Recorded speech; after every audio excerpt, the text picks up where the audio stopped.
మా బావను కూడా నీ పరిస్థితికి తీసుకొచ్చావు కదే అని దీపనైతే జ్యోత్స్న అంటూ ఉంటుంది. ఆ మాటలకి దీప అయితే జ్యోత్స్న కాస్త చూసి ఏడుస్తూ చాలా కోపంతో అయితే రగిలిపోతూ ఉంటుంది. ఇక కార్తీక్ అయితే దీప, శౌర్య చేతులు పట్టుకొనైతే అలా నడుచుకుంటూ వెళ్ళిపోతూ ఉంటాడు. అలా వెళ్తున్న కార్తీక్‌తో అయితే జ్యోత్స్న ఇలా అంటూ ఉంటుంది. "నువ్వు చాలా తప్పు చేస్తున్నావు బావ" అనంటే, "అప్పుడు యుద్ధానికి రాజుల్ని భార్యలు వీరతిలకం దిద్ది పంపేవారు తెలుసా? గెలిచి రమ్మని చెప్పడానికి. కానీ నేనిప్పుడు యుద్ధానికి భార్యతోనే కలిసి ఎళ్తున్నాను. అలాంటిది విజయం ఎలా ఉంటుందో నువ్వే ఊహించుకో. నువ్వు నాకు సలహాలు ఇవ్వకు" అని చెప్పేసి కార్తీక్ అయితే జ్యోత్స్నతో అంటూ ఉంటాడు. ఆ మాటలకి జ్యోత్స్న షాక్ అవుతూ ఉంటుంది.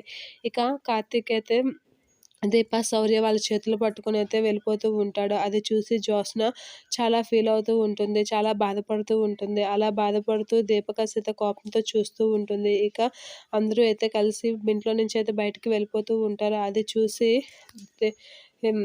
దీప వీళ్ళు చాలా ఫీల్ అవుతూ ఉంటారు. దీప అయితే కార్తీక్‌కి ఏమనలేక అలా ఏడ్చుకుంటూ వెళ్ళిపోతూ ఉంటుంది. ఇక కార్తీక్ అయితే దీప చేయి, శౌర్య చేయి పట్టుకొని బయటకైతే వెళ్ళిపోతూ ఉంటాడు. ఇక కాంచన వీళ్ళైతే ఇంట్లో నుంచి బయటకు వెళ్ళిపోయినందుకు చాలా బాధపడుతూ ఉంటారు అనసూయతో సహా.